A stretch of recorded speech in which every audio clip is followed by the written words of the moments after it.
What if a single cup of coffee could change someone's life? And yours too. Welcome back to HAI Stories, where everyday kindness turns into extraordinary tales.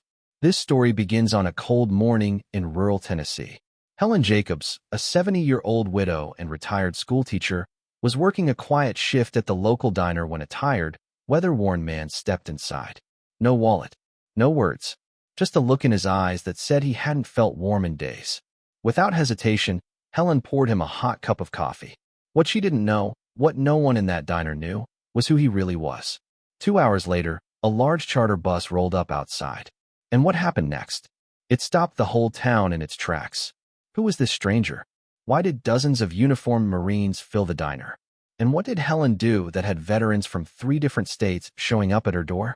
This isn't just a story about coffee. It's about honor, loyalty, and how one small act of compassion can ripple across an entire community. Stay with us, because this is the kind of story you'll want to hear to the very last word. Only here, on HEI Stories. It was 7:10 a.m. on a quiet Tuesday when Helen Jacobs tied on her apron and flipped the open sign at Pinecrest Diner, a little red brick cafe that had been serving the town of Milford, Tennessee for nearly 60 years.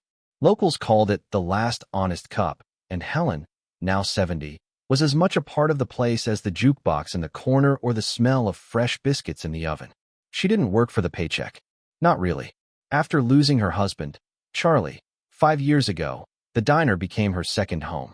She knew every customer by name, what they liked, who they missed. She listened more than she spoke, and always served coffee with a smile. That morning, the wind chill was in the low 30s, and the smell of frost lingered in the air. Helen was refilling the sugar canisters when she noticed someone hovering near the window. A man, maybe in his late 60s, stood outside in a tattered army green jacket, beard rough, eyes tired. He looked cold and lost. Without waiting for him to come in, Helen walked to the door, opened it wide, and said gently, "Why don't you come warm up with a cup of coffee?" He hesitated. I don't have any money," he mumbled, almost ashamed. Helen just smiled. "Then it's on me." She didn't ask his name. She just poured the coffee, black, and slid a plate of warm cornbread beside it. She had no idea what that one gesture was about to set in motion. Helen went about her shift like it was any other Tuesday, refilling mugs, checking on regulars, wiping down the counters. But every so often, her eyes drifted back to the man in the corner booth. He didn't say much, just wrapped his hands around the warm mug like it was the first heat he'd felt in days. Every now and then, he glanced at the American flag folded neatly in the breast pocket of his coat. She didn't pry. She'd known enough former students who came back from war quieter than when they left. But not everyone shared Helen's heart. At exactly 9:03 a.m., the cafe's new manager, Craig Benson, a man young enough to be Helen's grandson and brash enough to remind her daily, stormed out of the office. He took one look at the man in the booth and frowned. "Helen," he said under his breath, "what's that doing in here?" She blinked. "Excuse me." "That guy," Craig snapped. "He's scaring the customers. No shirt, no shoes, no service, you know the policy." "He's wearing boots," Helen replied calmly. "And he's a veteran." Craig didn't care. "This is a business. You want to hand out charity? Go work at a soup kitchen. This is your only warning." Helen didn't flinch. If serving someone a cup of coffee is a fireable offense, then I guess we've all lost our way. The man never looked up. He simply sipped his coffee, silent. But outside, someone had heard everything and started recording. By 10:30 a.m., Helen had returned to wiping tables, pretending not to notice the glares from Craig or the awkward glances from a few customers. The man in the booth, still nameless, finished his cornbread slowly, breaking each piece as if it were sacred. Outside, a light snow began to fall. And then the sound. A low hum, deep and steady, like distant thunder. Then the crunch of heavy tires on gravel. People turned toward the windows. A bus had pulled into the parking lot. But not a Greyhound.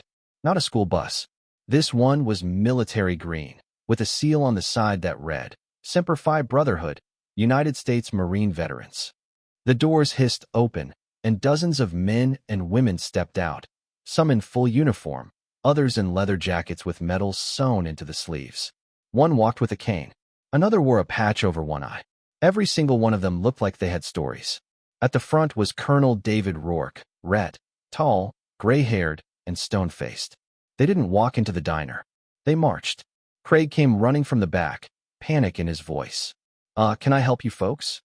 The colonel looked past him, straight at Helen. "You must be the woman who gave Sergeant Dalton his first warm meal in 3 days." Helen blinked. I didn't know his name." "You didn't need to," the colonel said.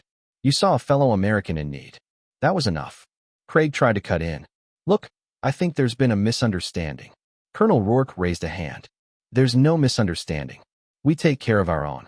He turned to the silent man in the booth, Sergeant Dalton, who now stood slowly, tears in his eyes. Then the colonel turned back to Helen and said loud enough for the whole room to hear, "Ma'am, we'd like to buy out this cafe for the rest of the day. Every table, every meal. And we insist you stay to supervise." Craig stammered. You can't just." "Oh, and one more thing," the colonel added. "We've spoken to the cafe's owner. Craig here is officially relieved of duty." The room fell silent. Then came applause, from customers, from veterans, and finally, from Sergeant Dalton himself. By noon, the cafe was filled with laughter, the clinking of silverware, and the smell of sizzling bacon and buttermilk pancakes. Every booth was occupied, some by Marines, some by regulars, and some by complete strangers who had heard what happened and just wanted to witness kindness in action. Helen moved through the room like she always had, coffee pot in hand, smile on her face. But something had shifted. For the first time in years, she didn't feel like a widow trying to keep busy. She felt like a woman with purpose again. Sergeant Dalton sat quietly at the corner booth, a fresh cup of coffee in front of him. This time he spoke. "I lost more than a home out there," he said softly. "But today, you reminded me I still have a country." The colonel approached Helen one last time. "The owner would like to offer you Craig's position. Full-time manager. Benefits. No more warnings for being kind." Helen laughed, then teared up. "I think I'd like that." Outside, the snow kept falling, blanketing the town in white. But inside the little diner, it was warm, not just from the heaters, but from something deeper. Something that can't be measured in tips or profits. Respect. Humanity. Heart. From that day on, a new sign hung behind the counter. "Everyone is welcome here, especially those who've served." And every morning, without fail, Helen poured one extra cup of coffee, black, no charge, just in case someone out there needed reminding that kindness still has a place at the table. Only at HAI Stories. Sometimes, it doesn't take a grand gesture to change a life, just a warm cup of coffee, a kind word, or the courage to do what's right when no one else will. Helen didn't ask for praise. She didn't do it for recognition. She simply saw a human being in need and chose kindness. In a world that often feels colder than the weather outside, stories like this remind us that warmth still exists in the quiet courage of everyday people. Backhand index pointing right now, we'd love to hear from you. Have you ever witnessed or experienced a small act of kindness that made a big impact? Share your story in the comments below. We read every single one. And if this story touched your heart, don't forget to like, subscribe, and turn on notifications so you never miss a moment here at HAI Stories, where we celebrate the goodness that still lives all around us. Because sometimes, the most powerful things start with something as simple as a cup of coffee.